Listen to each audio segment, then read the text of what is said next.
I think I know why Adam was calling me. This is Mike Tedesco of Wrestleview.com here. We botched it on the thing here. Oh, boy. Whoa. Okay. Hi, everybody. Can you hear me now? I had no idea that we weren't being heard. I should have looked at the stupid bars on OBS, but I didn't. Oops. Thanks, Adam. Thanks for the phone call, because there had to be only one reason why Adam was calling me. So, always check your mic levels before going on air. Learn that lesson the hard way now. Again, Mike Tedesco of Wrestleview.com. I'm going to have to go through all my jokes again now because you missed them. Oh, they were really good. No, they weren't. Well, geez, man. Okay. Well, I must have said Mike Tedesco of Wrestleview 50,000 times this weekend because, I'm sure there's some audio delay on my face now because of this. Oops. But I must have said Mike Tedesco of Wrestleview 50,000 times this weekend trying to get interviews and all that stuff. And I'm definitely going to share some all-in stories tonight because, I had a blast at All In, talking with Don West, Jeff Jarrett, doing karaoke with Jeff Jarrett and Bruce Pritchard, which I have to explain the story of how that happened. It's going to be fun. We're going to have a good time. So again, apologies for the audio errors, and I hope that we can cut it out of the DVR portion of this. Of interest in this Raw. I could tell just from the Twitter impressions that there was a lot of interest here because the impressions were way up. And I don't know if that had to do with the Braun Strowman heel turn from last week or not. But there was definitely interest in Raw tonight, or maybe coming off All In. People want to see if WWE is going to have an answer to, the success of All In, or if they're going to poke fun at them. Because when Ring of Honor and New Japan sold out Madison Square Garden, you remember Elias had to say that thing I sold out the Garden, the Garden 3 times on my own, No shots at All In on Raw, which was good. Even though at All In, they definitely had shots at WWE, which was we talked about on our podcast, which is available and streaming now, that Cody Rhodes couldn't help himself and had to take a dig at the Double E. So that was a thing that happened. Not my cup of tea, to be honest with you. But stuff happens. So, okay. Yeah, I'm getting all this stuff. We have audio. You're good. Sounds good now. Let's have fun from Quentin. Thank you, sir. All right. So, oh my God, I should have just looked at the stupid comments because it's not stupid comments, but the comments saying no audio, can't hear you, still no audio. So, oops. I'll have to live with that one. I'm Botchamania tonight, man. Oh, you know what's funny? I met Matthew from Botchamania at Starcast. He was at our table for a little bit. I was talking to him, and he was wearing an American flag shirt, even though he's I think he's British or something like that. So people saw me doing this. Yes. And had no idea why. Yes. Let me explain why Victoria was doing this. Because Victoria said that she did not enjoy the show. No. Wasn't a good show for her. No. And last week, she didn't like the show. I did. And I think that I won because it was overall, in the poll, the thumbs up won. There's no contest, though. But the thumbs up still won. I don't care. But it was a win for me. And even though Victoria doesn't agree, I'm going to take the little victories that I can get. So 54% said that I was right. That's a majority, not even a plurality, not nothing. I win. But this week, I'm not going to share how I felt about Raw yet, but overwhelmingly, people are agreeing with Victoria here. We got a 43% thumbs up and a 57% thumbs down. So, people are not happy with this show. Probably because it was The Empire Strikes Back almost the entire night. People were... Heel City, as you called it. It was Heel City. You called it Heel City throughout the night. Yeah, I said it was Heel City while we were watching it. And, I think in my official reporting, when I have to try to sound a little professional, I called it very heel-centric. But I did compare it to Empire Strikes Back because it was the heels were running wild on the Shield all night. And a very, very good beat down at the end. We'll talk about all that. So let's talk about how Raw kicked off because that kind of plays into how it ended. So we'll talk about the 8 o'clock and then the main event spot and then work our way from there. So Raw kicked off with Braun Strowman coming to the ring with Dolph Ziggler and Drew McIntyre And it's like, okay, well, is he heel? Is he not heel? Like, what is the deal here? What's going on? He's Braun Strowman is a freaking heel. He's heel. Like, not even like a little fakeness to the heelness. It's like, it's just complete and total heel. And you know that because first of all, he comes out with them. And then secondly, he's talking about, big dog. First of all, there was like a little debate whether he said packed or pack. I heard him say pack, and I heard the t at the end. So I just recapped that he said big honestly, dog. either way, it doesn't really matter. Like I know pack. It's just basically the same thing. I would essentially. Say. But a pact is like an agreement between like different parties to come together. Right. So I just slammed my microphone. I hope that didn't hurt anybody's ears. But so there's a pact of his own, and he doesn't give a damn whether the people like it or not. He doesn't give a damn. So that screams heel to me.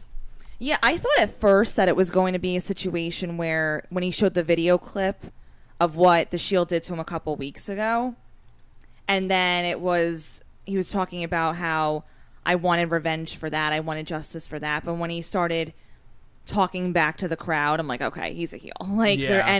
But a little part of me was just hoping that he would not do that. Like, he would come out with them, but then he would attack them and be like, I don't need you guys. You know what I mean? And like, I'm a loner. But he didn't. He obviously stuck with them, and he obviously continued, and that was it, So I was like, all right, this is pretty definitive at this point. I was really surprised by it. I thought they would maybe elongate it a little bit, like tease you a little bit more, like, is he going to turn, is he not? Yeah, I know. And so basically he said like that Hell in a Cell, when they're locked inside the one place no one can get in or out, he's going to dismantle and break the spirit and take the Universal Championship. Drew McIntyre says they should take a moment to look because they're the new kings of the jungle and they'll feast on the bloody carcasses of the Shield, which they actually literally did later on tonight, except for the feasting part, because that would mean that they ate humans, which they didn't do. Although that would have been new. I mean, the people were like, oh my God, Joey Ryan with the penis thing, I was so innovative. Well, we're going to eat people on Raw. That would have been something, but they didn't do that. So the penis thing is still the most absurd and asinine and ridiculous and stupid and foolish thing I've ever seen in professional wrestling, live or on TV. And I still hated it with a vehement passion. I don't care what anybody says. The penis thing was friggin' stupid. Dumb. Dumb. I wasn't even there, and I think it's dumb. Yeah, just trying to explain it to Victoria was like so embarrassing. I was like, this is awkward. What are you talking about? I flew out to Chicago to watch it's 6 guys dressed as penises drag Hangman Page to the back. Isn't that cool, honey? Wow, you really spent that money. You spent your money well. Yeah, jeez. Anyway. So, yeah, they didn't eat anybody, but that brought out, the Shield came out, and before they even made it to the ring and started brawling with Strowman, Ziggler, and Reigns, Strowman, Ziggler, and McIntyre. Yeah. Oh my God, it's been a long weekend. Acting Raw General Manager Baron Corbin sent out the Raw roster to cut them off and stop them. So that led us to our second pull-apart brawl in like 2 months on Raw. Usually the pull-apart brawl works so big because they space it out so well. It's like you only see the pull-apart brawl every now and then. They fished it out here again for this second time. It didn't get as big a reaction this time for whatever reason. Columbus was a kind of light crowd with their reactions. I don't know what you thought about them. Yeah, I thought the same thing, but I have to be honest with you. When they were doing their waves of superstars coming out, when I saw Finn Balor and then I saw No Way Jose, I'm like, yeah, that's going to stop the Shield for sure. Right. No Way Jose is going to stop the Shield. Yeah. They No Way Jose was like the first one out. Yeah, like one of the first people out next to Finn Balor. I'm like, really? Come on. Like, yeah, so they would break away. Yeah, Finn Balor was even out there, which, like, you don't want to send, like, the guys who are kind of, like, considered by maybe looked at as the fans as, like, big stars out there to get run over. This is so telling, though, of, like, how they don't have strong faces. They really don't. Yeah. Like, you saw how many heels versus faces there were, and it's just like, yeah, there's really not much. And the faces that are there, it's there's nothing to them. A lot of them, at least. You know, know. it's like you hate most of them. Yeah, it didn't really go for me, you know, and they separated them a bunch of times, and then they would get them back, and then, like, as you see right here, they would break through again, but this time they just basically chased them to the back. And then after that, they were arrested. And that was like the big thing going all night, was that they were arrested. And judge is up at like, what court is open at like 9 o'clock, 10 o'clock in the evening to arraign the Shield? Give me a break. Please, you can't even get like a ticket, you know, a traffic ticket in court that quick. So. Yeah, right. Like, you know, you get a traffic ticket. You have to, there's You're only, there the whole day. Yeah, Sorry, there's hate only, to break it to you. Well, number one, there's only like 1 or 2 days that the court's even open. I know. And then it's like, what is going on here? You have to wait 6 hours before you can get before the judge to tell you that you're a jerk off, and then impose like 6 points on you. It's never happened to me, by the way, but you know, maybe it has. But although I was a jerk off that one time. I missed my court date, and then I had a bench warrant on my person, and I had to pay. Yeah, but you didn't know about your court date. I didn't know. I asked, like the letter came in the mail. I wasn't living at home at the time, and my address was still there, and it came in, and I was told the wrong date, so I went the wrong time. I think you get a pass on that. It cost me $500 though, to bail myself out of the bench warrant. Anyway, yeah. You know, kangaroo court. Yeah, maybe it was kangaroo court, like Quentin Walter says. Like, it very well could have been, but I know it wasn't the People's Court or Judge Judy. Judge Judy's definitely. I would have loved Judge Judy to. That would have been that. like really funny. Yeah, that would have been really funny. Yeah. They've had Jerry Springer on here. They should have Judge. They have Judge Judy. But I gotta say, you know what? Overall, I didn't hate the segment, but because Strowman turned heel, I hated it. Like, if that makes any sense at all. It makes total, complete sense. Yeah, like, I didn't hate it, but I did hate it. Yeah, that really bummed me out. I have to say, Strowman organically got over, which is something that they've had a lot of trouble with in WWE, is getting people over organically. Yes. You know, they have faces, but it's like, you know, we're basically explaining we're telling the crowd, you have to cheer this person. Like Roman Reigns, like, yeah, he's done great, and I this is just it's a bad example, I'm sure, but you know, like, he didn't get over like organically. He's hated organically, that's for sure, by a lot of people. But you know, he's over with some people, but he's over because he's like those are the people that the WWE tells you to like him, and they do, you know, like. But for the majority of people, he's over in the wrong way. You know, Strowman got over he was started off as a heel. You know, even at Elimination Chamber earlier this year, he was still a heel. And he got and they wanted to cheer him, and they turned him face, and that's what they wanted. He was selling merch. There was a lot of how many Get These Hands shirts did you see at SummerSlam? A lot. Tons. A whole lot. I'm not going to say Strowman's like a top merchandise seller or anything like that. I'm sure he wasn't. I'm sure it's still Roman Reigns. The guy got kicked out was wearing a Get These Hands shirt. Oh, that guy was an idiot. But no, he was wearing a Rousey shirt, I thought. Oh, right. Never mind. Yeah. But he was screaming, "Get These Hands." Well, I'm sure somebody, got kicked out wearing a Strowman shirt. So, anyway, I just think it's very, very foolish. You know, they could have told this story with just like, I'm going to be tough and cash in on you face to face inside of Hell in a Cell. And they chose not to do that. Instead, they wanted to do the classic face versus heel storyline. I don't know if it's because like they did it already with Bobby Lashley, where they had face versus face, and they just kind of like, had this thing where it's like, okay, you're going to go over, we're just going to play this match as it's like, see who's better and let the crowd decide who they want to cheer and who they don't want to cheer. And maybe they didn't want to do that twice. They did the pull apart brawl twice, so why not do that twice? But I don't know. If you disagree with me, though, I think they accomplished it, though. No, they did. They really. By the end of the night, they did. They did. They really did. Yeah, they drove it home. Fans were not happy. And well, fans are never happy, but they drove it home that he was a heel, and they actually did a good job putting him over as a heel with this new team. And honestly, it does set up for the fall. Like, it sets up better for the fall, Strowman versus Reigns, because I guess they're going to be going back and forth. I don't know if Strowman wins the title at Hell in a Cell. I have a feeling he actually might, so that Strowman and his boys are going to be like the big pack.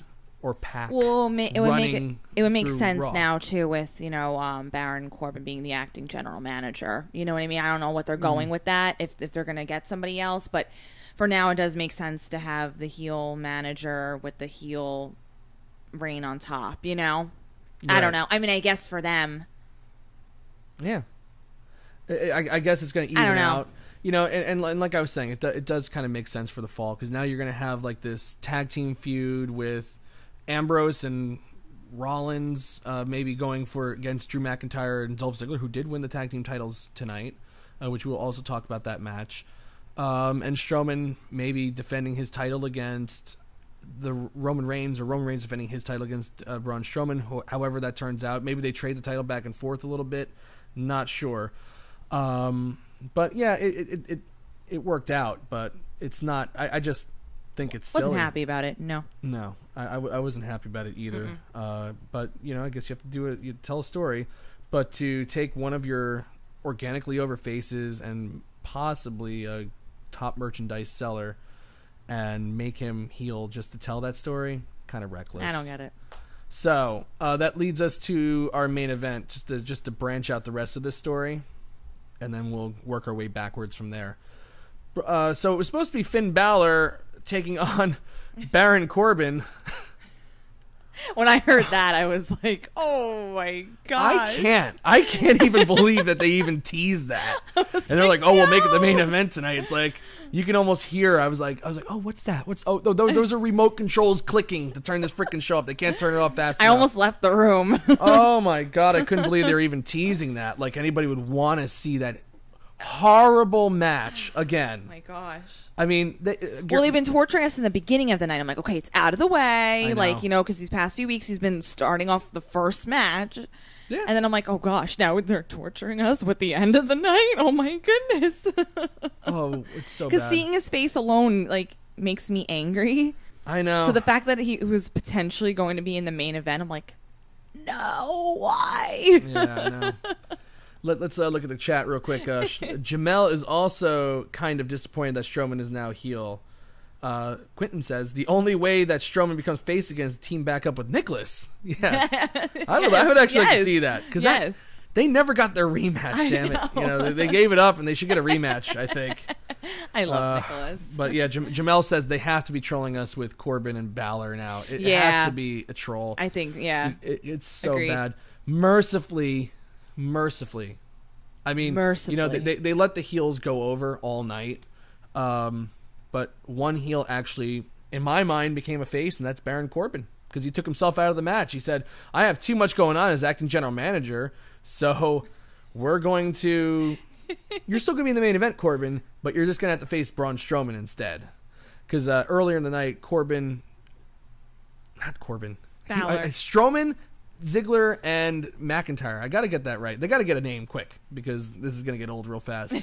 Went to Corbin and said, like, we want a match. And Corbin's like, well, what do you have? And Ziggler said, we want the tag team titles. And he's like, well, we already advertised the Revival. And they're like, well, if something happened to the Revival, what would you do? And he's like, well, I'd have to rethink the match. And then Strowman said, you better find me some competition, man. You better. So he did. It's Balor. And Balor had to go through a commercial break. Just had to. He's back to where he was before Brooklyn. Back to just getting squashed. Back to not looking good. Back to being a background character. It was a clean win. Got beat clean, which he should. Get beat clean by Braun Strowman, who they're pushing as the big-time heel right now. I hope this doesn't lead to Baron Corbin versus Finn Balor at Hell in a Cell. Of course it is, Mike. What are you talking about? Of course it is. And guess who's going to be recapping that show? Me. So I get to watch that match. Maybe I'll call Adam out for one match. Adam, please take one match against these guys. So yeah, Balor is just, nothing's going on with him again. He's out. Poor Finn Balor. Yeah, he's out. So he gets beat clean as a sheet. But before he gets beat, they announced that on the commentary, at least, I don't know if Strowman knows this, that the Shield posted bail and they're out. So they're beating up Finn Balor after the match at ringside, and they're getting ready to do the I forget what they call it, the Cerebrus Powerbomb or something like that. It was called just the Shield's triple powerbomb. And they're getting ready to powerbomb Finn Balor on the steps when Kevin Owens, who also came back earlier in the night, brought out like all the heels on the Raw roster and some from like 205 Live to attack. I thought it was actually really, really a great beatdown. That's your cue to go. No, I sorry. I got distracted for a second. I know you're thinking about it. Yeah, no, I mean, I'm trying to think of the right way to put this. Until that happened, I really just didn't care. Yeah. Oh, Like, about what the Strowman turn? Yeah, like Yeah. it just the whole. I automatically had in my mind this is gonna bad match. I don't know if it was as bad as I thought it was, but until all that came about, I was just like, this is whatever. Because I was just so turned off by the whole thing. So my mind automatically reverted to like, this is just gonna suck. So it actually turned into a great beatdown. But there was like I have to honestly, it saved what happened for like it saved that whole. Oh yeah. And like you said, Balor should have lost clean like he did but it just still baffles me that Strowman is now having like all these minions come out and to help him. Like because he was all about like, you needed your brothers to help you out and I could do this by myself. But now he's being hypocritical. That's a great Strowman, by thanks. the way. But now he's being very hypocritical and having like everybody out on the roster to attack these guys. So like, where is your stance? Well, that's like, that's so heel. It's so heel. I know it's heel, but why does he have to be that heel? Because he's heel. He's heel through right. and through. I know he's heel through and through. But I saw. God, I forget where I saw it. It was on Twitter. I think it was the TDE page that we usually retweet.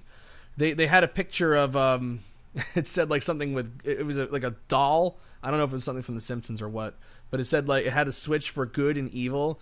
And it said like who let Braun Strowman turned on full evil tonight? It's like, but he was totally, everything about his character has done a 180 now. He is completely heel, like you said. I don't know. And it is kind of confusing a little bit. The whole thing is confusing to me just because of his whole look, and I get it. Maybe like his face run was confusing too because like this big guy, but it still worked.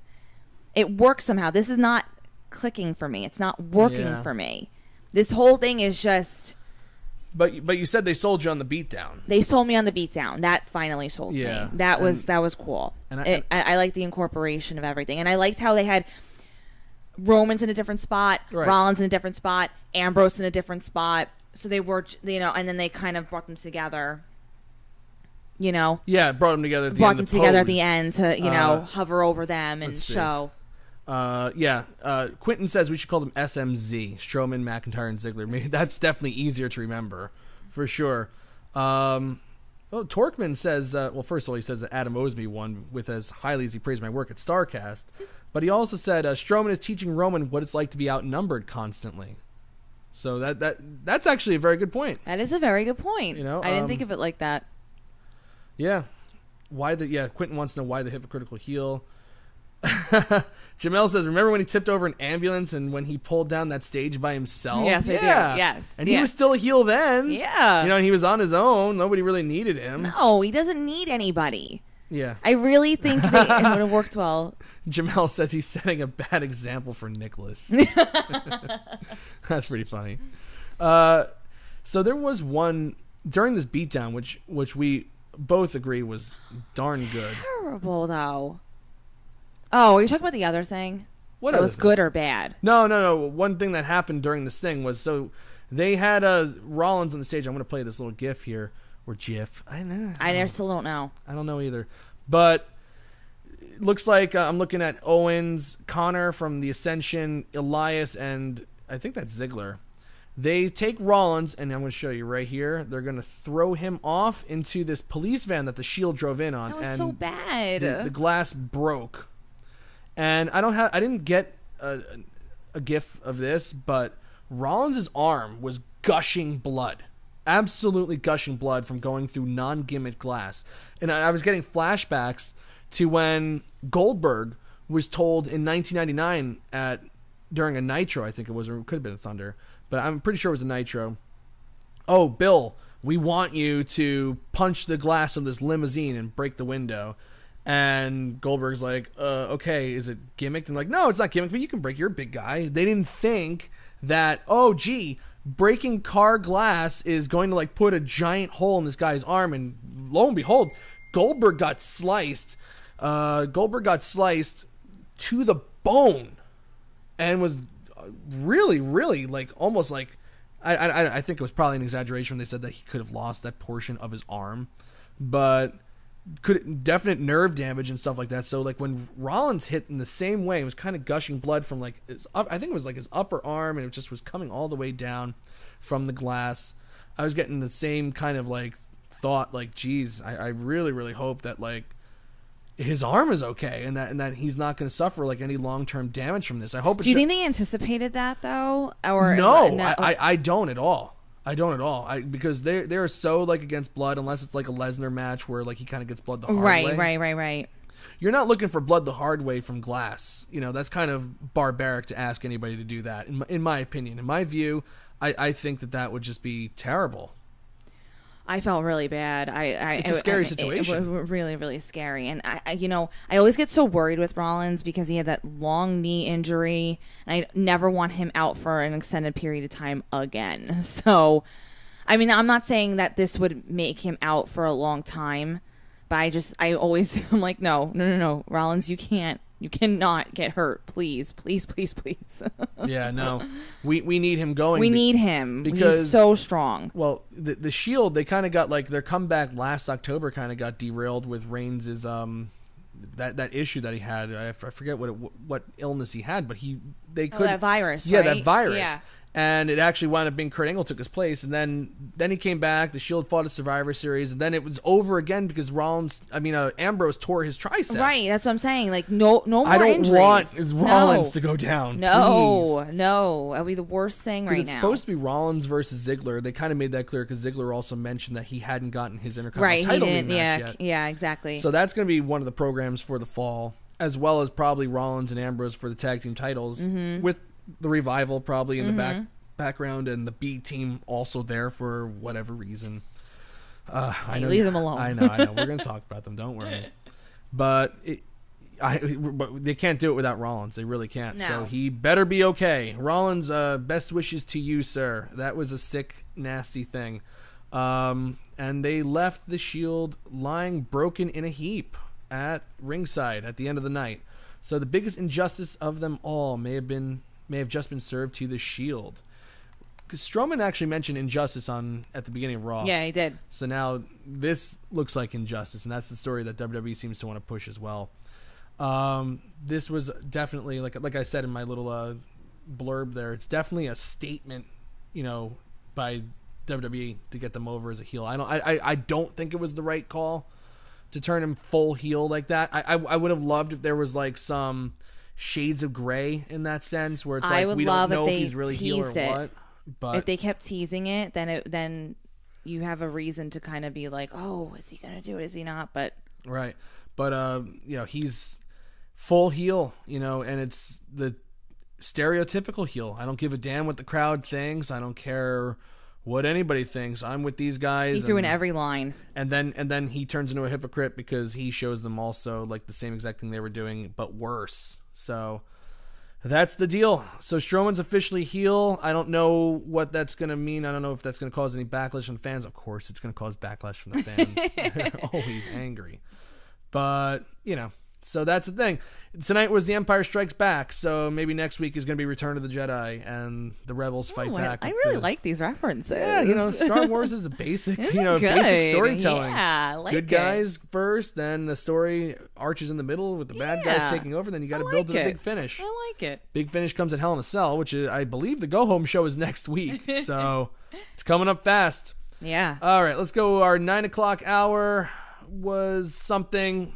Wasn't actually as big a deal this 9 o'clock hour as like they usually make the 9 o'clock hour. Elias came out and he was great. I got to say he was really, really great. Really funny with his stuff. He was absolutely crushing Cincinnati. Absolutely crushed them.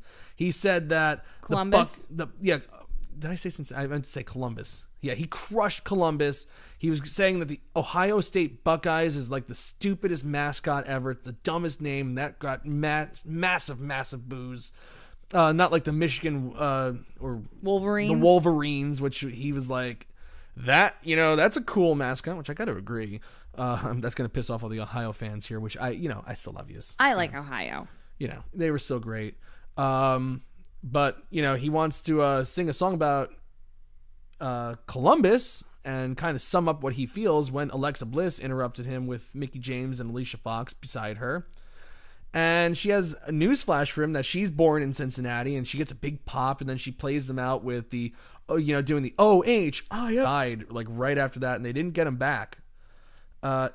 In that sense, it was too much of the heels going over, but you need nights like that sometimes. You really do. You do? I think so. Why? You have to establish your heels sometimes and like let them know that like they're not always going to get beat up by the faces. The heels have to run amok every now and then, and I'm sure like after the show, they're going to send the fans home happy with something, with either like, a dark match main event. But the television crowd has to be like, okay, well, the heels like, I'm thinking of the casual fan, the heels have to, wow, the bad guys really had a hell of a night. So let's see next week and see if they get their butts kicked next week. You have to do it every now and then. And also for storytelling purposes, heading into Hell in a Cell, because they have such a short amount of time to get it over, because the go-home show's next week. You got to establish some drama in the story. And unfortunately, it's like one of those nights where every heel had to establish some drama. Or the Strowman thing needed to be followed up on. And in order to get Strowman over as a new heel, you have to let him destroy the Shield. So that had to happen inevitably. The Alexa Bliss thing, maybe it needed to happen, maybe it didn't.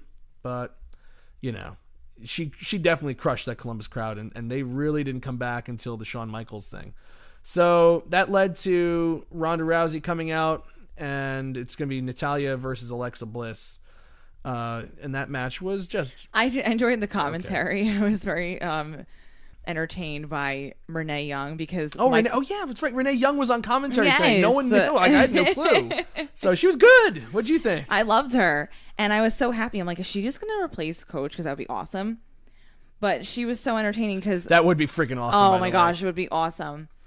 But Cole kept saying sports person.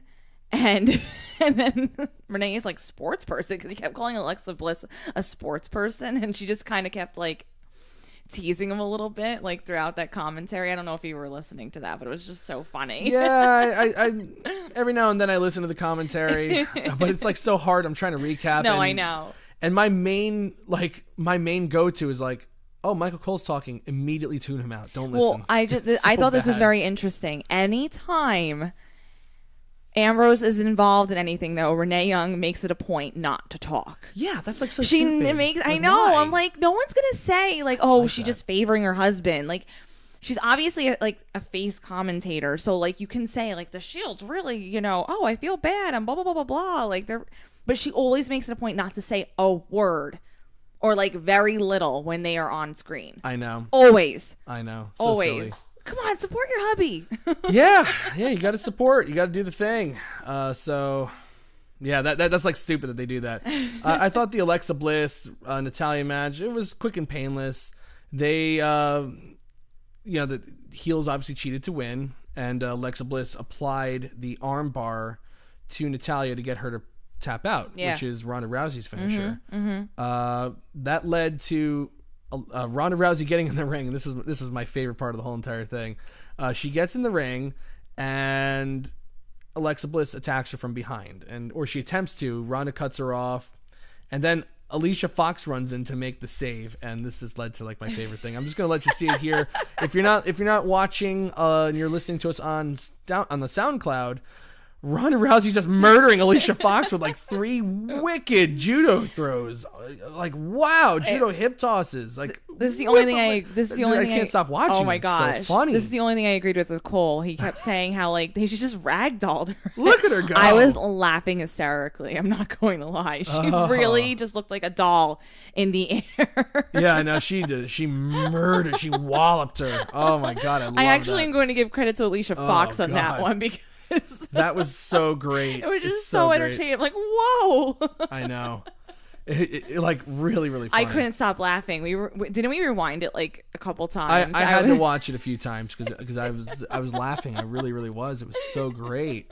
And that's what Ronda Rousey should be doing. She should just be murdering people. She should be doing that to everybody. I love it.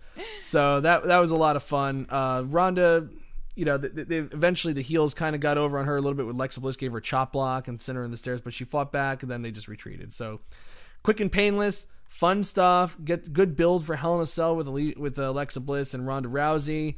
I liked it, and that led us to our 10 o'clock hour spot, which, man, what a freak. Oh, wow. What an unbelievable segment with Shawn Michaels talking about the Undertaker versus Triple H match, only for the Undertaker to come out. Wow. The old guys, they still got it. They got lucky, though. Columbus got very lucky tonight having The Undertaker there. Yeah, Columbus loved this, too. This was about the only segment that they really came on. No, they really, really did. Shawn Michaels, I'm sure that they had some sort of a script to stick to, but I think HBK kind of like went and did his own thing, which is like, can't we just let people do that every now and then? Like, please? Does it have to? Like, they don't trust them. That's the problem. I know they don't trust them, but I'm not saying whatever. I'm just saying they don't trust them. That's why. It's ridiculous. It's not going to happen. It's ridiculous to not unless trust they're your talent. Completely, have a huge build already. Like, they'll let John Cena do it, obviously, because he earned that right. Of course. You have to earn your right now. But that's because Cena comes from an era where they were allowing you to do that. You were kind of allowed to kind of develop your character before people. I know. I'm just saying. Not now. It has to be, Mr. Nerdy little writer in the writing studio who has a year of acting credit and writing for soap operas and internet streaming I love shows. your impressions. Well, yeah, they're nerds. Like most of them, I don't believe that most of these writers would know The Naked Body if not for National Geographic. They're nerds. They don't know anything. Oh my gosh! I don't like. Did you seen them try to write romance? Have you seen them try to? It has to be all guys, by the way, because when you saw, like, especially when they write like the storylines for females, where they have to like kind of like, I think of like the Nia Jax thing from WrestleMania with the Mean Girls, like. A woman would have seen that and been like, this is dumb. This is how you write it, and this is what you got to do. But no, we got to have a Nia Jax scream and cry, and because that's what women do. They're just unbalanced people. They have a lot of hormones. They're idiots. So we need Nerdy McNerdington writing stuff for, freaking Shawn Michaels to say, I don't think so. So, they give him bullet points, and it turned into like one of the best segments of the year. That's what I say. So it was really, really good. Yeah, it was really good. So Shawn, the chants that were coming about, like, organic, awesome, amazing. Oh yeah. So we have Shawn Michaels. He comes out and he's going to make his prediction, and he's like, "Oh, I can't believe that most of my contemporaries went with the Undertaker." Well, first he shilled his stuff, which I just love. That's like such a Shawn Michaels thing. I know. I was gonna say it's typical Shawn Michaels. Yeah, shilling the T-shirt, the network, and the Super Showdown, which led him to talking about that last time ever with Undertaker and Triple H. It's going to be insane. So he's decided he's going to get off the couch, fly 9 million hours to get to Australia, and be there in person to see it. So, wow. So Shawn Michaels is going to be there. So he says he was surprised at how many of his contemporaries picked The Undertaker, and he'd have understood that if the WrestleMania streak was still intact. So shade. Yeah, throwing a little shade there. And but his Texas buddy Stone Cold Steve Austin is in agreement with him. He thinks Triple H will win because Undertaker needs to understand that Triple H is still the game. He's the cerebral assassin and has a lot more in the tank than the Undertaker does. And at Super Showdown, the cerebral assassin will cerebrally assassinate the Undertaker. Dong! Here comes the Undertaker. Oh my goodness, that was. I mean, like, I had read, like, we had the spoiler up earlier in the day on Wrestleview, and most people don't read the spoilers. I do usually, because it's just like, whatever, if they really wanted to keep it hidden, they wouldn't have even allowed Undertaker into the building. So, I kind of knew Undertaker was there. I didn't know if he would actually show up or if he was just there planning something. But Undertaker definitely was there. He made the entrance. The entrance is still the best thing in WWE, and still gives me chills. And Undertaker's earned a lot of respect, through the years, which is another reason why that rightfully so. That silly Joey Ryan, or whatever that guy's name is, Joey Ryan thing really pissed me off with the penis thing, because you got to show respect to like a true veteran like that, and I think to mock his stuff and I don't know. I just thought I didn't like it. The whole thing was stupid. I've said that before. The Joey Ryan penis thing sucked. Wait, no, the Joey Ryan penis thing was terrible, and it was a joke and a travesty, and I deplored it. I hated it, abominated it, everything that you could possibly do. I don't know. Not a good look for them. It kind of makes them seem like they're trying to, poke fun at the character and soil it a little bit. I didn't like it because I still respect legends and veterans and stuff like that, and most people do as well. And All In did respect legends because they let the legends actually look good, like DDP looked good coming in. The legends were treated with respect, so I think you should treat the legend of The Undertaker with respect as well. So Undertaker's out there and kind of prodding HBK, Yeah, no, definitely. I have to say that I was screaming like during this. I'm like, okay, triple threat, and I was really hoping for it. But after reading some of the comments, I'm like, you know what? I changed my mind.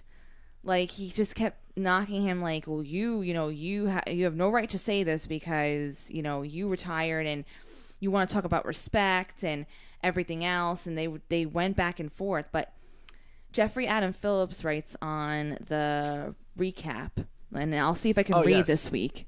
I'll attempt to read this week. Oh God, okay. I'll be ready to back you up just in case.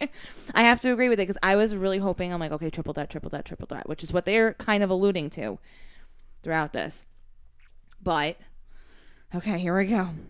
Honestly, I kind of hope HBK doesn't come out of retirement. And the reason why is because he's absolutely right. Everybody eventually says they're retired, but unless it's for a medical reason, no one ever sticks to it except him. If he comes out of retirement, then retirement is a joke that no one should ever take seriously. And I know someone is going to say, what if it was for just one more match and he can go right back to retirement? My answer is because that's how it starts. You step in the ring for one more time and you get that buzz, that feeling, the fire inside that burns you in a way that you can't get enough of. And then one more match turns to 2, then 3, and so on. Mm-hmm. Yeah. Well said by Jeffrey Adam Phillips, who is always doing a great job commenting on the Raw recap. Did I read that okay? You read it just fine. Okay. Just fine. Jeffrey does a great job. He's always commenting something, thoughtful. That changed my view. Okay. Because I was screaming, you heard me. I kept screaming, triple threat. Yeah, I know. You really want to see. Victoria wants to see a triple threat. I want to see a triple threat. Super Showdown, just so you know, is on my brother's wedding day. But, my brother's not getting married at 5 a.m, which is like when this thing would start. You're not recapping it. If it's a triple threat and Shawn Michaels coming out of retirement, I'm recapping it. No, you are not. You are the best man. You cannot do that I'll be day. Fine. It's called Red Bull. It gives you wings. No, you're not doing it. We'll see. I won't allow it. We shall see. No. But, that changed my mind, though. I really think they should stick to Undertaker, Triple H, and Shawn Michaels being there in attendance, but not having him in the match. But honestly, they're alluding to that he's going to have a match. They really well, I mean, it also could be like speculation, like, let's tease like, Paul Heyman turning on Brock Lesnar only for it never to happen. Just getting people talking. They want people talking about this match. They want people talking about Super Showdown. I think they're having a lot of trouble pushing tickets for it. So that's why they're doing so much of it. But it is being built really, really well. I really do want to see the Super Showdown. Well, I want it so I want to see the triple threat, but I don't want to see the triple threat. Like, I want to see it because I want to see Shawn Michaels in the ring, but I do agree with Jeffrey Adam Phillips. I don't think it should actually happen. Yeah.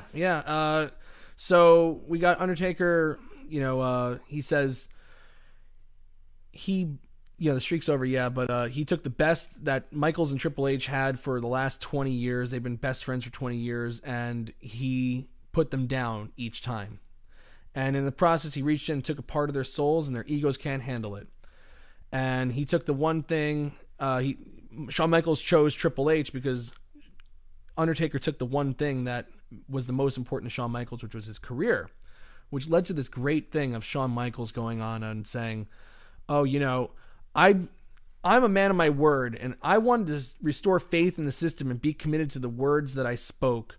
And I'm retired because I'm a man of my word. Yeah. But I stayed retired out of respect for the system, the fans, and for The Undertaker. And that was a hell of a thing. Really gave me chills.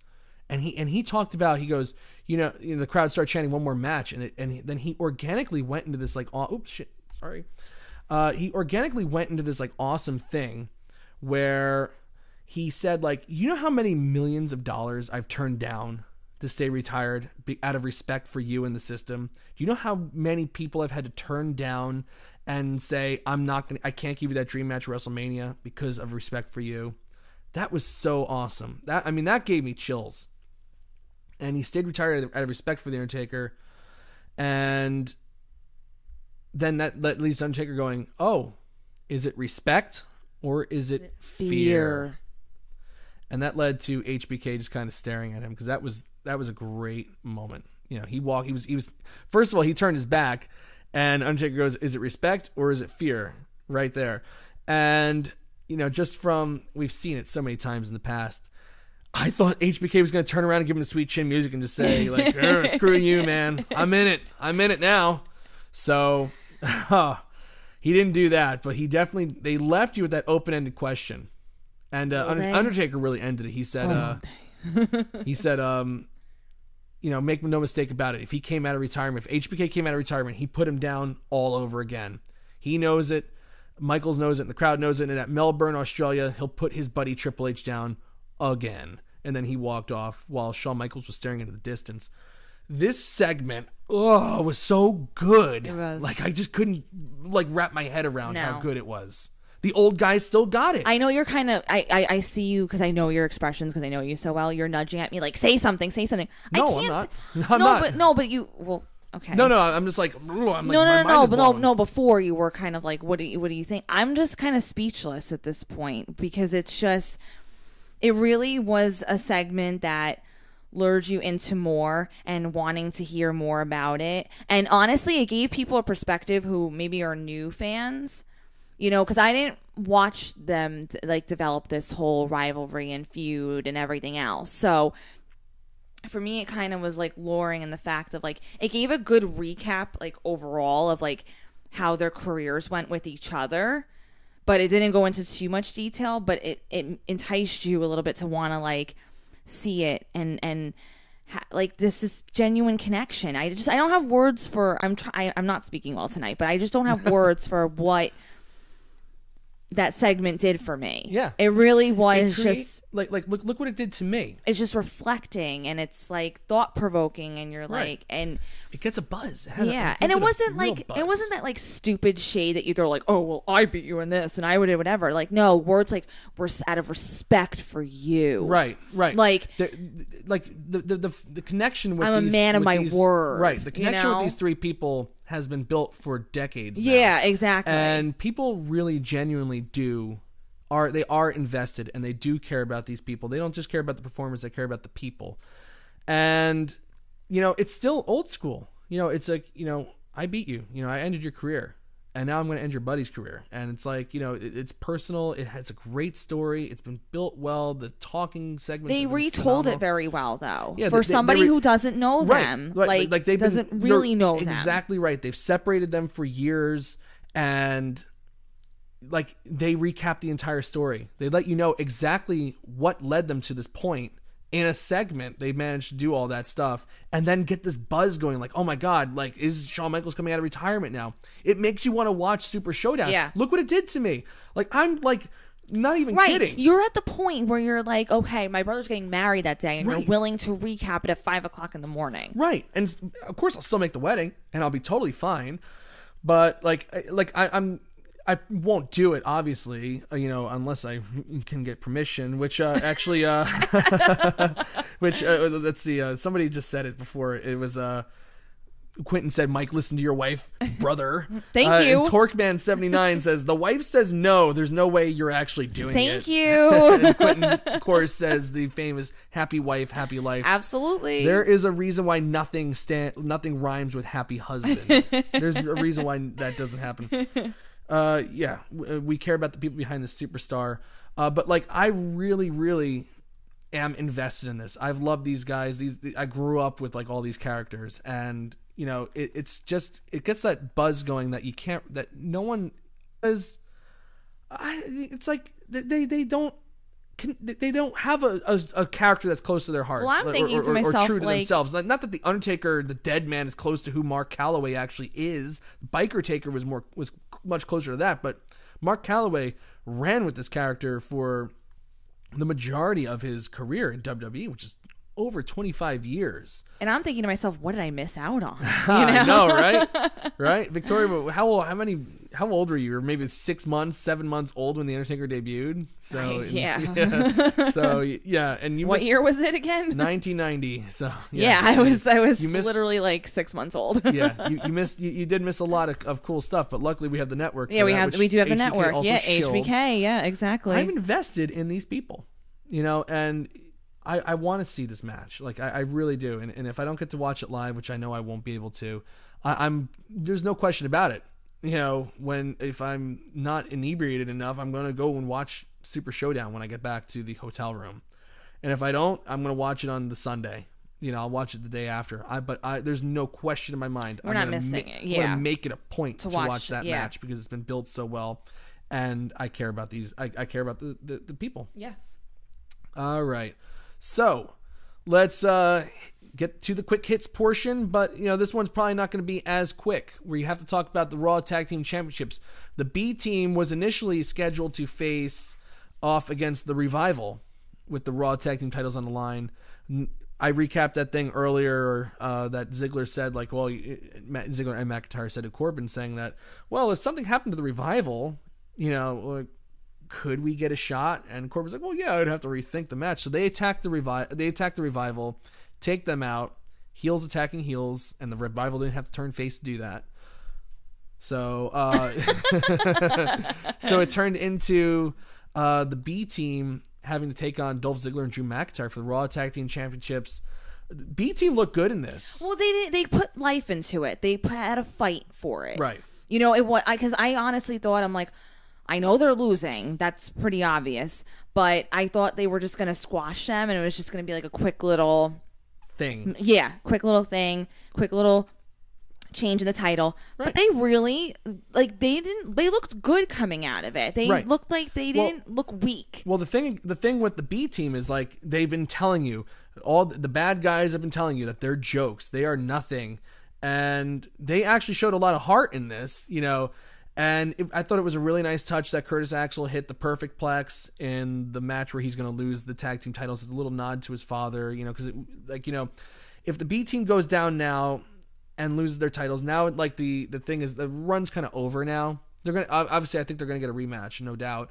But after that, it's going to be like, you know, the B Team is like, there's no question about it. They're going to, like, kind of fade into the background. So Curtis Axel not knowing, like, you know, now our little run is over, our little thing is over. I'm not, you know, might be the only time for a while that I have a chance to sneak in a perfect plex, and he did it as a nod to his father. I thought that was a really nice touch, but it didn't stop the fact that Dolph Ziggler and Drew McIntyre are now your Raw Tag Team Champions. I had to show the perfect plex because it was, like, so great. It's I always like that stuff. That's why I popped so big when Cody Rhodes won the NWA title, because that's the same title his father won, and you know, I'm a big thing for, like, you know, some nostalgia and tradition and stuff like that. No, definitely. And it was a good perfect plex too. It was perfect. So that didn't stop Ziggler and McIntyre from becoming the champions, which sets up like I said, a nice thing for the fall. Revival can get involved. B Team can get the little rematch, but it also, you can keep the Shield in there. I know you're very sad that Victoria loves the B Team. I do love the B Team. People like the B Team. Well, actually, and there was actually a nice. The crowd really enjoyed them tonight. There was a couple moves that, you know, Bo Dallas was getting on Dolph Ziggler, and people were really cheering for him. So, oh yeah. Yeah, they were definitely loving it. Yeah. So. And I think that, I think they also knew in their heart of hearts that they weren't winning too. Yeah. But I was very happy they put life into the match. I really was, because I was expecting. I'm like, oh. No doubt. No. They didn't look like chumps at the end. So No, as they didn't. kept telling you that they're jokes, they actually proved that they aren't jokes.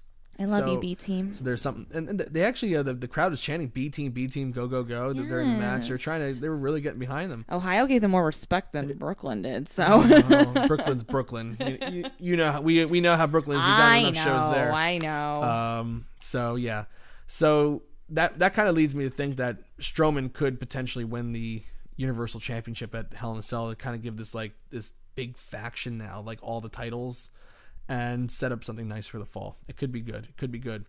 One of the big promoted matches tonight was the Bella Twins taking on the Riot Squad. The Bella Twins making their return to the WWE. Congratulations to JJ and Lauren for their baby girl, yes. Alice. She was born over the weekend. That's right. So if you do not know who those people are, if you don't watch Total Divas or Total Bellas, it is the Bella's brother JJ and his wife. They had their second girl, Alice. Well, isn't that great? So the Bella Twins are aunts. They're aunts again, so they became aunts over the weekend. So that is a nice thing. I'm not being, I thought you were being like, okay, no, sorry, we're moving on. I'm not being a jerk. I love that this match though against the Bella Twins was Liv Morgan and Sarah Logan representing the Riot Squad. Liv Morgan immediately did the "You Can't See Me" thing, which is like so tasteless to like Nikki Bella, who just went through this bad just breakup. Broke up, this bad breakup with John Cena. So that was like hilarious to me. I think somebody actually wrote I love how that. did loved it. I'll find it. I'll find it. But yeah, so Brie Bella was in the match for the majority of the time doing stuff. She was the face in peril in this match. What was the thing you wanted to read? So Jeffrey Adam Phillips killing it tonight in the comments. Yeah, that's Victoria's guy. Yeah, I have a lot of people like Jamal, Quentin. You guys are just awesome. Yeah, Jamal and Quentin are friggin' awesome. Yeah. Torqueman has been killing it. Awesome. Ashley's my name. UK. Yes. Billy absolutely. Hefner, of course. Of You course. can never ever leave out Billy. We got some activity in the chat going on for sure tonight too. By the way. So Jeffrey Adam Phillips writes, "Oh man, I can't believe they let Liv do that for a second there. I legit thought that Nikki was gonna kill her. LOL." Yeah, I know. Actually, I always like those little nods to stuff. Yeah, real life stuff. Real life stuff into the fantasy world. So that was pretty good. Yeah. But so I thought that Nikki was great on the hot tag. Nikki's so strong. Nikki was actually phenomenal in this. I really, really loved her hot tag. And Brie Bella, when she made her comeback as the face in peril and did the yes kicks and all that stuff, she looked great. Where she didn't look great was the damn suicide dive spots seriously. Too many people. Number one, too many people do the suicide dive. Agreed. And number two, it just seems like Ember Moon does a really good suicide dive, and she kind of goes. I think she goes through the bottom and middle rope to do it. She's not going through the middle and top to do it. I think that when you're, I don't know if it has to do with the body type of people, but certain people don't do good suicide dives because of the way their bodies are. They don't get a good enough jump. They can't jump through the ropes because of their height or something like that. Brie botched very, very badly. It was only supposed to be a suicide. Well, I'm talking about the first one. It was only supposed to attempted, Yeah, she was supposed to just attempt it anyway and then get hung up in the ropes because Logan was supposed to club her. Logan did not. She got hung up in the ropes before even kind of getting her head through, and then Logan forearmed her after that. It looked horrible, and that's how they went to the commercial break. So that was supposed to build to Brie eventually hitting the suicide dive, and she hit it all right, but almost died in the process. This is a mother who of a very, very adorable little birdie girl, and you can see it right here. If you can't see it, basically Brie just falls in a heap at the feet of Sarah Logan and Ruby Riott, and then they just kind of go down. And there was some debate. I had a little debate with CJ Bowman on Twitter, because he said you can't really blame Brie because Logan and Riott weren't really that close to the ring. But now I'm looking at this, and they kind of were close to the ring. And I said the same thing. I made the argument that, well, they always rehearse stuff before the show. Like Big Cass today, he came out in an interview saying like, oh, I would have fired myself. And one of the reasons he was fired was because he would not go to rehearsal for this promo. So I know that they rehearse spots, and especially like if the Bella Twins are doing something. They fought in Rochester last week on a house show. Yeah, so this match, they probably did the exact same match that they've been doing at the house shows. And I think that Logan and Riot were probably standing really bad. And, I can't blame them. I just can't give them... I can't put the blame on Logan and Riot. They tried to catch her as best they could. The thing happened so fast. And I think they were just standing where Brie usually goes, and she just botched it. But I don't think she should be doing the suicide dive anymore. There's too much at stake. I don't think she will. There's too many damn dives outside of the ring anymore. I went to a show in All In where I saw like 15,000 freaking dives out of the ring. It's like you become numb to it. And you know who doesn't become numb to it? The performers and their bodies. Because these moves, when you land on the floor, like Finn Balor did a somersault senton against onto Strowman and whoever at ringside, and he came up short, and he took a flat back bump on at ringside on the padding. Yeah, but like still, that's gotta hurt. These things like they happen, and then you just forget them because they happen so often. But the punishment is real. Like these guys feel this stuff afterwards, and it's only a matter of time before someone's foot gets caught in the rope. It happened to Sasha Banks in January, where literally like. It could have gone worse, and she managed to get her hands up in time. But it's only a matter of time before this goes catastrophically bad. All this is done because they've conditioned the crowd that the only way we can get a pop out of them is to do a frickin' dive. Well, you have to condition them to do something else, okay? They were conditioned to, for the dive to be the signal that, let's pop, let's do our thing, let's laugh. It's like you're so shallow as a crowd. The crowd is very shallow. They don't they can't. Good wrestling just can't get you done. It has to be the freaking dive. Why are you screaming? Because I'm mad. Because it's ridiculous. Because these people feel like they have to kill themselves in order to get the crowd to like them. Jeez. In order to get a stinking pop from a crowd that doesn't give a crap about you. Okay? You don't need to do the dive all the time. Dives used to mean something. Well, I think Daniel Bryan will convince her not to anymore. Daniel Bryan doesn't even do the damn suicide dive anymore. He does the baseball slide. I'm just saying. I know. I think but this is the last that we'll see Brie Bella do that, because honestly, I really thought, I'm like, oh gosh, here she is making this return. She's gonna have this match at Evolution, and she's gonna, and she's then gonna have a match at Hell in a Cell too. Hell in a Cell, and then it's like, now you're gonna get hurt. Really, Brie? It's. But this thing with the dives, I mean, we saw Cesaro almost break his friggin' neck like 2 years ago against when he was doing the best of 7 with Sheamus and spiked himself on his head during a suicide dive. Like they have really, it's getting to the point where they have to condition the crowd to pop for something else and to let them know like this is the time to get into it. It doesn't have to be a dive every single time. Almost every match has a damn dive. It's just it's old, and the only ones who are going to really pay for it later on are the performers. And like I was saying before, dives used to mean something. They weren't done to death in every single match. Few and far between. They were few and far between. Like one of the things that pops up in my mind always when I think of dives and how they've become so bastardized is when Shawn Michaels was making his return in 2002. And it was the Raw right before SummerSlam. And Shawn Michaels came out, made the save. I think it was supposed to be Rock and Triple H in the main event. I used to be able to remember like wrestling like no tomorrow, because I was like so into the shows. Now they're so long and they're so spaced out and questionable that I can't remember every single segment. But I really did used to be able to remember every segment on Raw. Shawn Michaels came out to the ring to make the save because there was a big brawl happening, and then he did a plancha, just a simple plancha, and the place went nuts. And I'm sure they went nuts because it was Shawn Michaels coming back, and everybody thought he was done with the back injury, but that dive meant something. And I can guarantee you, when he did that dive, there weren't 15 other dives on the show before that. I can guarantee you that. So, there has to be something that they can do to save the dive. Save the dive. Hashtag save the dive, people. Damn it. Okay.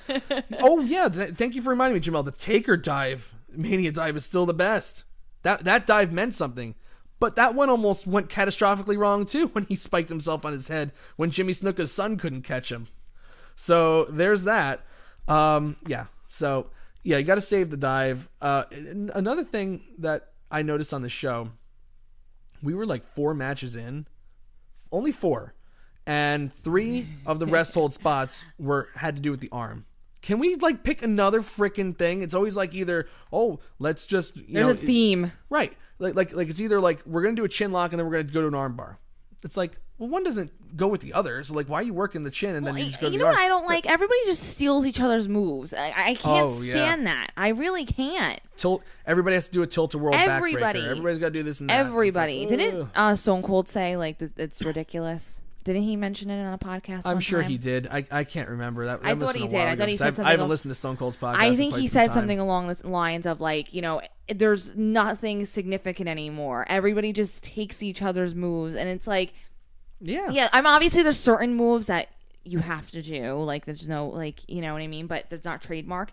But like, why are people taking like that? Used to be like an insult if you take somebody's move. You know what I mean? Like if you're doing another move on somebody else, especially when you're competing against them. But like this, everything's it's the same. It's just so like, I don't even know. Everything. You see somebody else's move in every match. It's like, why? Right. Like signature moves. Like Balor and Rollins both have to do the sling blade.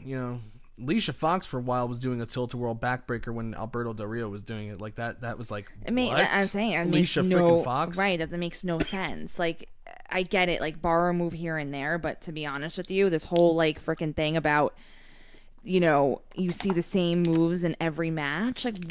Like okay, any arm movement now, like it should be dedicated to like Ronda Rousey because she can't trademark the arm bar because you still need that as like a rest hold. I'm not saying that, but like, but if they're going to work it has to be a hammerlock or key lock. I agree with that. I'm just saying like the whole arm thing should be played up more with her, like in her matches makes sense.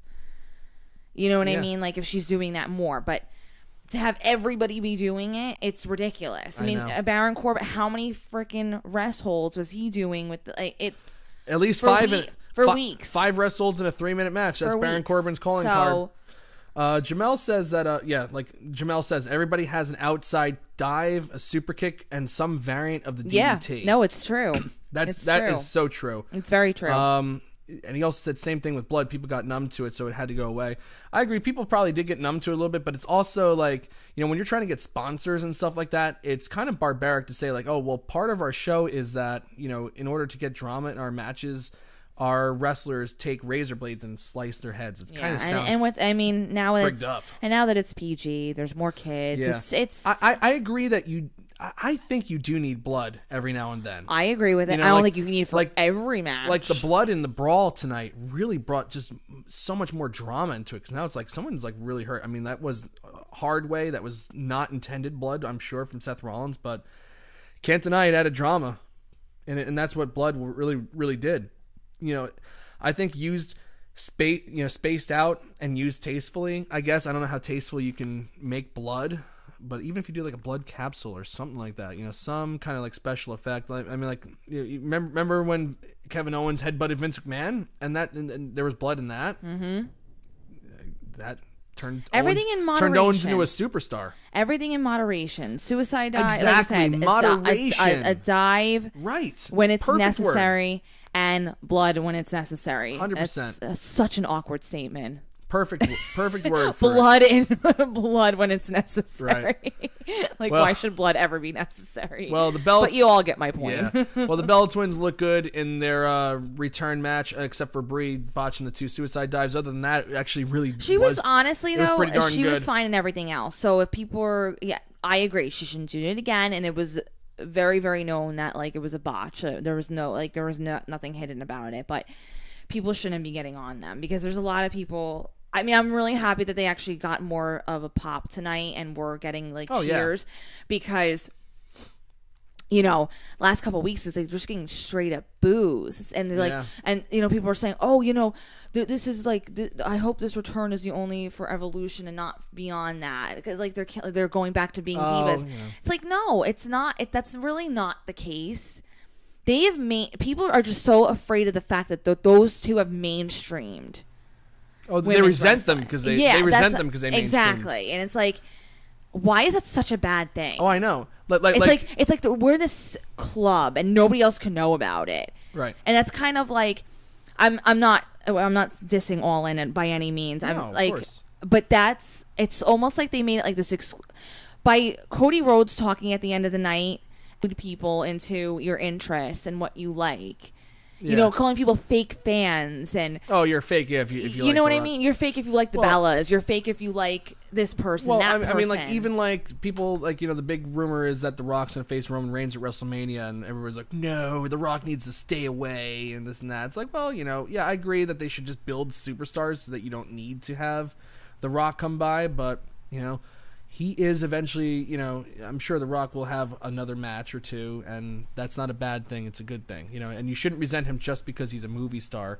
The guy obviously still loves wrestling. I mean, he even sent out a damn tweet to Cody Rhodes because he hadn't heard about the All In thing. Rock doesn't have to do that. Disagree with me or not, to anybody, the Bellas helped the Evolution immensely. Oh, yeah. Immensely. Just them, having, the show Total Divas and being as big a stars as they are on that got eyeballs on the Divas, and then that led to give Divas a chance and all that stuff, and then off and running. The Bell Twins had a big hand in that, a really big hand in that, and I do agree with you on that. Our quick hits we're doing terrible on quick hits tonight. Well, okay, not quick at all. No, and we'll okay. So the next quick hit that we will actually make quick hit, Bobby Roode, Chad Gable versus The Ascension. Yes. Pretty good match overall. I think Chad Gable was the best coming out of this. Oh, he looked great. And honestly, I didn't hate the match. I really didn't. No. I was not looking forward to it, but I was really sold on Chad Gable. I went into this when they showed Bobby Roode with Chad Gable backstage in gorilla position, and Charlie Caruso was like, "Oh, you guys are a tag team now," and I was like, "Oh crap, this is just gonna be stupid." No, but I'm gonna give it a chance because Bobby Roode give Chad Gable a chance. Yeah, hashtag give Chad Gable a chance. Bobby Roode was like so dull and boring, and he kind of looked like, I have to be in this, like. He's had a horrible run on the main roster, there's no question about it. But he should embrace this because actually Chad Gable was friggin' awesome. Bobby Roode was kind of going through the motions, in my opinion, in this. Didn't look good. But Chad Gable, friggin' awesome. So awesome. Our next quick hit, I would have to say oh my gosh, there's so many things that went on here. AOP. I guess it would have to be AOP with Drake Maverick as their new manager. Drake Maverick. That was hilarious. Drake Maverick looks so funny. I'm like, so what funny. is going on right now? Drake Maverick in the AOP's thing. Oh my god, that was hilarious. He looks so out of place. Oh my god. I mean, I'm looking at it on the GIF, which actually Jamel finally settled it for me. It's GIF as in you get a Christmas gift. And Jif is a brand of peanut butter. So I'll go with Jamel on that. Right. I like it. I'm down with that. Sorry, I don't know why I sounded like I don't know either. That was disturbing.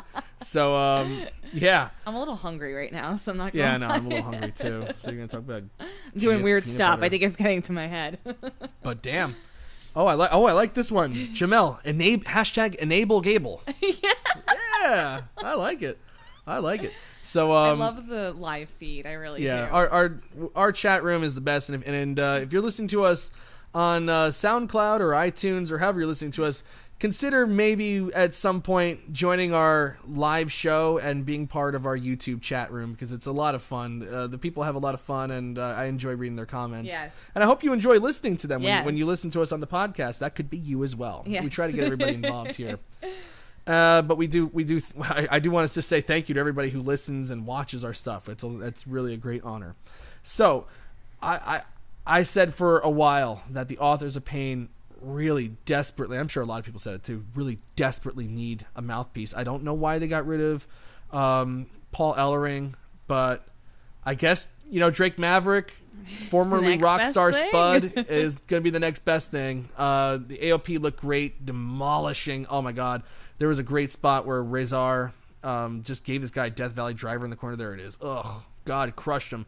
I have to watch it again because it's so much fun. Nobody's. But I guess if it's not going to be Paul Ellering, Drake Maverick will have to be the next best thing, and he's going to talk for them. And he talked for them afterwards, and he said, I'm going to make. He didn't talk for him after. He talked for him before. And he said, I'm going to make these men the Raw Tag Team Champions. And this is right after Ziggler and McIntyre won the tag team titles. So something there. So look out. Yeah, look out. It could be a good thing. Drake Maverick, this is like, he's just been kind of like, I almost forgot that he's like the 205 Live general manager. So there's something to it. It could be cool. Okay, everyone. If you listened last week, I challenged you with this next quick hit. There you go. How did Sasha Banks come out tonight with Bayley? Does anyone want to answer for me? Hun, look at the live chat and see if anyone wants to answer. Well, we're delayed, so we're going to have to wait a few seconds. I think there's a 10-second delay on this. Yeah, she was all smiles. So just to recap, last week we mentioned that Sasha Banks, when you can tell she's going to win her match by her demeanor as she walks out to the ring. Yeah. And she was all smiles this week. So she was all smiles this week. Again. Yeah. And guess what happened? Again. She won. Again. Oh, yeah. Yep. She picked up the win. She was all happy about that. Yep. Jamel says smiled. Yep. Yes. They know the deal, man. And you know what? And one could argue, they're facing Dana Brooke. Yeah, they're going to win. Whatever. Dana Brooke. But Ember Moon was there. But she was just kind of a background character. Ember Moon was there. But you know what, though? If she has, I don't want to say, a better opponent, but, if somebody who's more established, I'll say it like that, she's going to do the same thing. Okay? Oh, yeah, sure. She's going to do the same thing. So don't argue with me that it's Dana Brooke, that, it was a squash match and whatever. No. She'll take what she can get. And she was ugh. Oh, that's the best way to put it. I just noticed that I never even put a tweet out there about this match because I just didn't care. So it sucks. That's all you need to know is this Boston Hug thing sucks. And we'll finish up here with Bobby Lashley. Has anybody had a more terrible comeback than Bobby Lashley has? Or Bobby Lashley. Wow. Other than 1 month where they built him up well and put him against Roman Reigns. And he actually beat him at Extreme Rules, but then he lost the title match opportunity. He's done nothing since his comeback. And now he's sitting cross-legged on a Persian carpet with Jinder Mahal, doing his chanting thing, only for Kevin Owens to come back after he quit last week and then give him an apron powerbomb. Wow. Bobby Lashley going to be like, why did I come back? This sucks. I don't want to come back. I would have been like, you know what? I'm going to go. I would have been like, give me I just want to know what your plans are for me. Okay, I get it. You're going to pay me a lot of money, but can you at least let me know, do you have a 6-month plan for me? Where am I going to be? We're going to have you sit crisscross applesauce on the carpet. You're going to sit crisscross. Number one, you're going to be left off at SummerSlam, and then you're going to sit crisscross applesauce on a carpet, doing chanting and trying to be funny with the My Man thing, and no one was laughing. Oh, it's so cringy. Yeah. It's so bad. Yeah. But anyway, Kevin Owens saved the segment by ending it. Otherwise, Bobby Lashley would be Otherwise, Bobby Lashley would probably be involved in another candidate for the worst segment of the year on Raw, which he has plenty of those, plenty of opportunities with the Sami Zayn stuff. So that was Raw. That was Raw, basically in a nutshell. Very, very heel-centric show. There really wasn't one segment other than maybe the Bella Twins and Bobby Roode and Chad Gable where the heels didn't go over. So very heel-centric, very Empire Strikes Back feel here.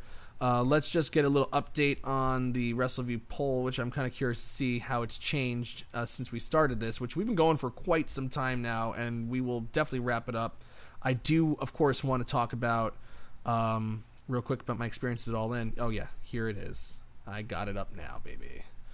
We have 54% thumbs up and 46% thumbs down, so people have kind of made a little switch on this. We have 92 votes, 10 hours left to go. I have to say, I myself, I got to give it a thumbs down as well. Was not a fan. It was a little too much of the heels going over, and if it was a 2-hour show, I don't think I would have given it a thumbs down, but it's just such a long show. It's like getting beaten over the head with all this stuff. It's like it just made it dull after a while. But that beat down was actually really well done. So I don't know how much of a thumbs down. It's kind of like a cautious thumbs down, but it's a thumbs down nonetheless. What say you, Victoria? What's your thumbs down? Thumbs down. Yeah, okay. From the beginning, and Yeah. So real quick, I don't want to go too long, and I'll just save some more all-in stories for next week. Of course, it says that we're at an hour and 25 minutes now. I'm probably gonna go back and cut out the first 5 minutes of the show since there was no audio anyway. So let's just say it's an hour and 20 minutes. Botchamania. Yeah, that was bad. I feel very, very sorry about that. Laugh, Al. So every now and then something happens. I had a great weekend at All In, and I'm going to switch to our little bar now that has me with Don West, because that was easily like one of my favorite interviews that I did. I did a couple interviews. We had Sami Callihan, which was on our live feed podcast. Sami Callihan of TNA. The Blue Meanie, one of my favorites. I love the Blue Meanie. He's just a great guy. So I interviewed Jeff Jarrett, Blue Meanie, Sami Callihan, Don West, which was just so friggin' awesome. Rosa Mendez, Simon Gotch, Brutus the Barber Beefcake, #BTFBB. Brutus the effing Barber Beefcake. Everybody was awesome. I wasn't sure. Like, I just saw Rosa Mendez. I was like, hey, you want to do an interview? And she's like, oh my God, I'd love to. So I was like, okay, I guess. And I wasn't sure I was going to go, and it was unexpectedly awesome. I really wasn't sure. Simon Gotch gave us an awesome interview, but Don West, damn it, was my favorite. He was so much fun, and I can't wait for everybody to get to hear this interview because he's just, how he is, like, on TV and promoting, like, that's how he is in real life. Like, when I was just talking to him, he's like, oh my God, blah, blah, blah. You know, he's like all over the place. He's so awesome. And, he's so nice and thoughtful too. I had a conversation with him on Friday when I got there, and I just bumped into him. I said, "Hey Don, I'm Mike, from Wrestleview. It's good to see you. Good to see you out and about." And we talked for a little bit. I talked mostly about watching him on the Home Shopping Network or whatever he was on, talking about the Beanie Babies and Gem Mint 10 Mark McGuire rookie cards. And I told him how much that my brother and I absolutely loved watching it when we were kids. That was our thing to do when we were kids. And when I was doing the interview, he actually remembered our conversation, which is like just so nice, I think, because sometimes you talk to wrestlers like, oh well, yeah, have a good day. Who was that? And he remembered, and he goes, oh, I want to do something for your brother, and he did the whole Mark McGuire Gem Mint 10 thing on the thing. So I can't wait for everybody to get to hear that. But I really that made me pop out big. My brother's name is Mark, so I know he's gonna mark out for that. But karaoke. I have to talk how I wound up on the karaoke stage with Bruce Pritchard and Jeff Jarrett. Bruce Springsteen. Oh yeah, I did a little Bruce Springsteen for sure. Yeah, I had to because I'm from Jersey. Got to do it. So and that's what I wanted to say to Don too, is that like he was like he was the host of this thing and of this karaoke thing, and he like really he even managed to promote that up really well. He's just a good seller. So what happened at the karaoke thing was I didn't sign up. I didn't pay for it. And I had a media pass, so I just was doing whatever. I was going in and out of stuff because we could just go in wherever we wanted. And I talked to Conrad because I was like, oh, maybe I'll do the karaoke thing. And I said to Conrad Thompson, I said, can I get in? He's like, oh, yeah, sure, man. Let the paying guys go first, then you can get up there. So I let that happen. I did what Conrad said. I made sure I put my name in there with my request. And Pat Patterson was first, and he sang Louis Armstrong's What a Wonderful World, which was totally awesome. And then they started letting the paying customers up. And the first kid, it was his birthday, so but he wanted to do karaoke, and he chose Meatloaf's Paradise by the Dashboard Light, and didn't know the words at all. He had never even heard the song before. So I started singing from my seats, trying to oh yeah, this is the line here. Open up your eyes, I got a big surprise. It'll feel all right. It's Victoria's least favorite song, by the way. I hate Meatloaf. She hates Meatloaf, but I love. Because he has it on an infinite loop. It's not like I know. I'm not just a hater of Meatloaf because I'm a hater of Meatloaf. You have it on an infinite loop constantly. I know. So it's just like I know. I can see paradise by the dashboard light. See, I'm winning on that one. Ain't no doubt about Yeah, it. baby. So the kid was just brutal, and then Jeff Jarrett was like in the background, like, stop the song, because it's like an 11-minute song. So like this kid was gonna go on forever. He was horrible. I mean, it was so cringeworthy, Poor embarrassing. kid. And then so Jeff Jarrett and Bruce Pritchard started singing "I've Got Friends in Low Places," and they were brutal too. And the stagehand came out and he was getting ready to like he was trying to slip them the next person that was going to go up. And I said to the guy, go back, go get Born to Run, because this thing is the drizzling, you know what. I was cussing, but I wasn't going to, I'm not going to do it here. This thing is going off the tracks, and this karaoke thing sucks right now. So go get Born to Run. I'm going to save this thing. Because I've been the lead singer of a band. I know what I'm doing. So he did just that. So Bruce Pritchard calls me up, Mike Tedesco, blah, blah, blah. And so I got up and I kind of roasted them a little bit. I said, like, they go, now can you sing, Mike, please? I go, yeah. I go, well, I picked Bruce Springsteen because all he does is mumble in songs, so I can't really screw it up. But it can't be any worse than anything that I've heard up here so far. So I roasted Bruce and Jeff a little bit. And then Bruce goes to me, he whispers to me, he goes, well, you better damn sure be able to sing now. And I was like, I got you, Brucey, don't worry. And I got to do the Brother Love, I Love You thing too, which was great. And then I sang Born to Run, and and I was dancing with Pat Patterson and hanging out. Bruce and Jeff Jarrett did all the parts, and it was just a blast, and that's how I got so many interviews the next day, I think, because when I interviewed Jeff Jarrett, he's like, oh man, you killed it on the karaoke thing. I go, yeah, can you do an interview? He's like, absolutely, man, I'll be down in 20 minutes. And he kept to his damn word. He came down in 20 minutes, and we talked about karaoke on the interview too. It was great. That was so much fun. All In, there's so many great experiences with All In that I can't get to all of them today, but just know that if you didn't get a chance to go, if they do another one of these things, make sure you get out there and try it out, because it was so much fun. And make sure that you watch all of the interviews when everything's uploaded. Yeah, check out our stuff. Yeah, because we did 3 podcasts before All In, then we did the review of All In as well. Check all that stuff out, because we were just having a good time. Goosey was there. He was just so awesome. Goosey has 9.5 toes now, and I dragged his butt along to he's like, oh Mike, I'll help you out with stuff. I go, okay, we're gonna go do some interviews, and I was literally just going all around the convention floor, up and down stairs, going to the gimmick tables and asking people. And Goosey was right there for every single thing. I cannot thank Goosey enough for what he did, tailing me and helping me out, getting these interviews, taking pictures and taking videos and stuff like that. Goosey was friggin' awesome. I was literally following you guys like the whole weekend. Yeah. Not actually physically following, I wasn't there. Yeah. But like online, I was following everything, and I'm like, this looks like it's so much fun right now. I have to read this. I'm being ordered to read this from Quentin.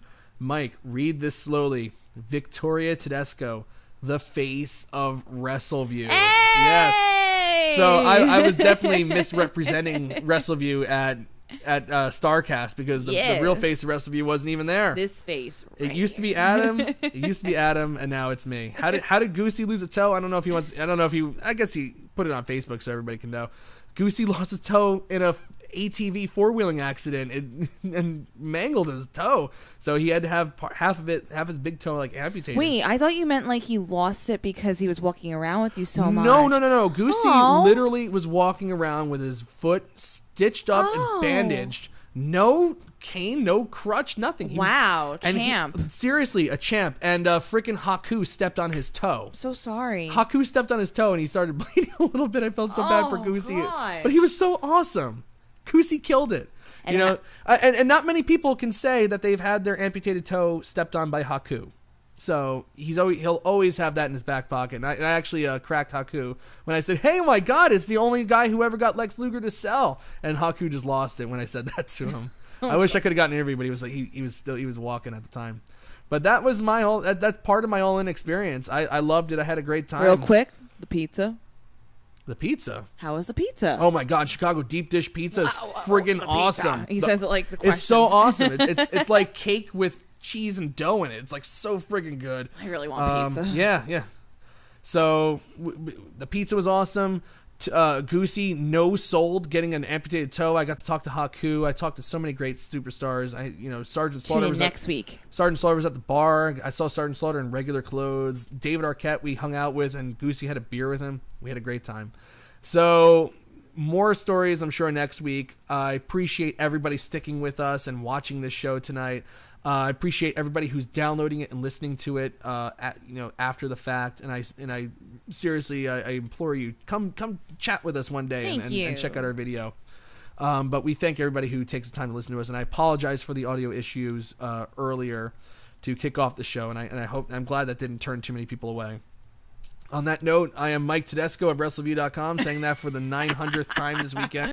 And that's right. Labor Day is a thing, so happy Labor Day. Enjoy. Bye.